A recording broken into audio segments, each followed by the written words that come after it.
जब भी हम ये सोचते हैं कि चलो यार आज बाहर से कुछ खाया जाए, या फिर ब्रेकफास्ट में कुछ अच्छा खाया जाए, या फिर स्नैक में कुछ चटपटा खाया जाए, तो सबसे पहले जो हमारे दिमाग में ऑप्शंस आते हैं वो ब्रेड से रिलेटेड होते हैं। इंडिया में 2 तरह के ब्रेड ज्यादा पॉपुलर हैं, white bread and brown bread. जो लोग हेल्थ कॉन्शियस है वो जनरली ब्राउन ब्रेड प्रेफर करते हैं, ये सोच करके कि व्हाइट ब्रेड जो है अनहेल्दी है। तो चलिए, मैं न्यूट्रिशन एक्सपर्ट्स ने फूड जासूस पे आज आपको ये बताने वाली हूँ कि दोनों ही ब्रेड्स में क्या डिफरेंस है।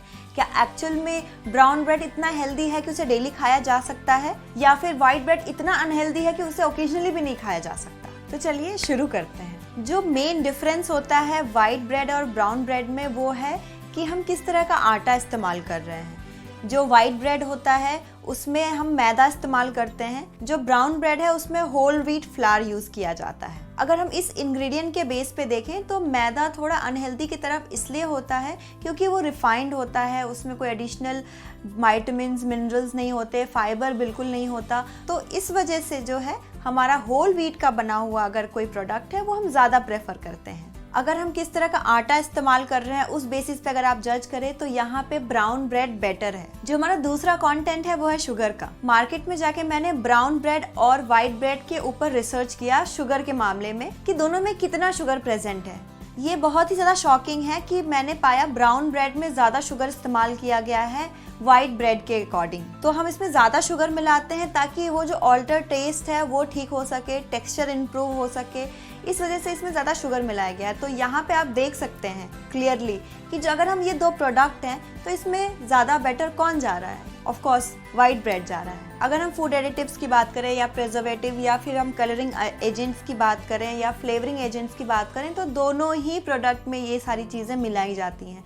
ये ऐसा क्यों किया जाता है? ताकि इनकी शेल्फ लाइफ बढ़ सके, यानी कि कोई ब्रेड अगर शेल्फ पे रखा है तो वो 3 से 4 दिन तक सरवाइव कर सके, वो खराब नहीं हो। साथ ही साथ जो ये सारे ब्रेड्स हैं वो फैक्ट्री में बनाए जाते हैं, तो ऑफ कोर्स जितनी जल्दी ये बेक होंगे उतना ज़्यादा ये प्रोड्यूस हो पाएंगे, उतना ज़्यादा वो मार्केट में आपको सर्व कर पाएंगे। इस वजह से उन्होंने इसमें ऐसे केमिकल्स मिलाते हैं जिसके वजह से जल्दी से बेक हो जाए। तो मेरी यही सलाह है कि आप उस तरह के ब्रेड्स लें जो ऑर्गेनिक हो या फिर उसमें कोई भी एडेड प्रिजर्वेटिव्स नहीं हो। मेरा जो चौथा पॉइंट है वो है कैलोरी के ऊपर। जो भी जिम जा रहे हैं या फिर जो वेट लॉस करना चाह रहे हैं वो कैलोरी का स्पेशली बहुत ध्यान रखते हैं। तो फिर वो क्या करते हैं, वो ब्राउन ब्रेड खाते हैं व्हाइट ब्रेड की जगह। लेकिन क्या आप जानते हैं कि दोनों में ऑलमोस्ट सेम किलो कैलोरीज होती हैं।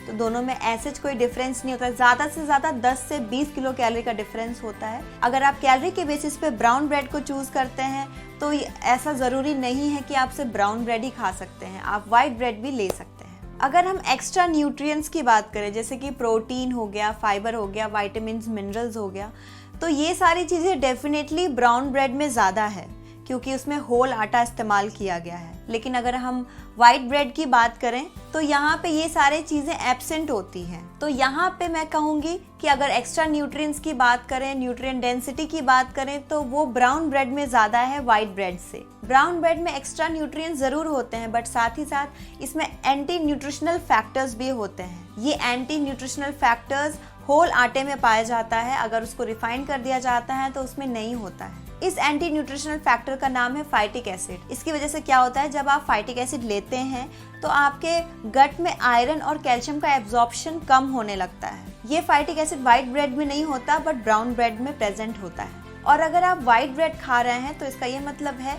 कि आपके बॉडी में फाइटिक एसिड नहीं जा रहा है और फाइनली आपका जो आयरन एब्जॉर्प्शन है या कैल्शियम एब्जॉर्प्शन है वो प्रॉपर तरीके से हो रहा है। जो हमारा नेक्स्ट पॉइंट आता है वो ग्लाइसेमिक इंडेक्स का है।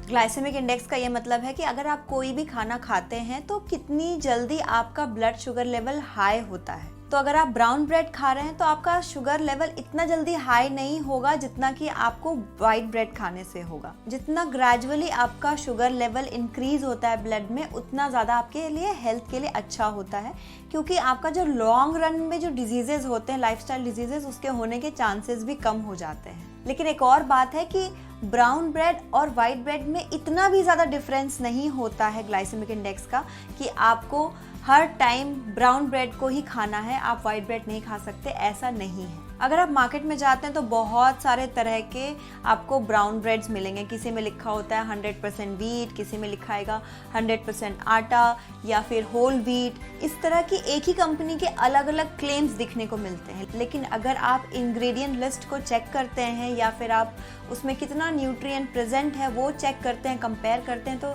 सब में सेम इंग्रेडिएंट इस्तेमाल किया जाता है। यानी कि ये बस एक मार्केटिंग स्ट्रैटेजी है किसी ब्रेड को हेल्दी दिखाने का, ताकि लोग उसे ज़्यादा प्रेफर करें और उनको ज़्यादा बेनिफिट्स हो इससे। आप ब्रेड कैसे खा रहे हैं इस पे भी डिपेंड करता है। अगर आप ब्राउन ब्रेड खा रहे हैं लेकिन साथ में फ्रेंच फ्राइज़ है, चिप्स हैं, सोडाज हैं, तो आपके लिए एज अ होल मील बहुत ही ज़्यादा अनहेल्दी हो जाता है। लेकिन दूसरी तरफ अगर आप एक वेजिटेबल सैंडविच ले रहे हैं, भले वो वाइट ब्रेड में ही है लेकिन एक वेजिटेबल सैंडविच ले रहे हैं, उसके साथ आप मिल्क शेक ले रहे हैं और फ्रूट्स एंड वेजिटेबल्स आपने ऐड किया हुआ है, सैलड्स ऐड किया हुआ है, तो वो एज अ होल मील आपके लिए ज़्यादा हेल्दी है। तो ये डिपेंड नहीं करता है कि आप किस तरह का ब्रेड खा रहे हैं, इस पे डिपेंड होता है कि आप किस तरह से उसको बैलेंस कर रहे हैं। मैं आपको ये भी रिकमेंड नहीं करूँगी कि आप डेली ब्राउन ब्रेड खाएं, क्योंकि ब्राउन ब्रेड में बहुत सारे केमिकल्स भी मिलाए जाते हैं जो आपके लिए लॉन्ग रन के लिए हेल्दी नहीं है। उसकी जगह पे आप जो इंडियन ब्रेकफास्ट है आप वो इंक्लूड कीजिए, जैसे कि उपमा हो गया, पोहा हो गया, साउथ इंडियन डिशेस हो गए। ये सारी चीज़ें अगर आप इंक्लूड करते हैं अपने ब्रेकफास्ट में, जितना वैरायटी बनाते हैं उतना अच्छा होता है आपके लिए। जाते जाते मैं आपको यही कहूँगी कि अपने डाइट को जितना आप बैलेंस करके रखते हैं, जितना वैरायटी ऐड करते हैं, जितना आप अपने आप को हाइड्रेट करके रखते हैं, आपके लिए उतना हेल्दी है। फिजिकल एक्टिविटी कभी मिस मत कीजिए, हर रोज़ फिजिकल एक्टिविटी कीजिए, क्योंकि अल्टीमेटली फिजिकल एक्टिविटी करने से आपका वेट मेंटेन रहेगा और आप एनर्जेटिक रहेंगे हमेशा। अगर आपको मेरी वीडियो पसंद आई है तो लाइक कीजिए, शेयर कीजिए और मेरे चैनल को ज़रूर सब्सक्राइब कीजिए। बेल आइकन दबाना ना भूलें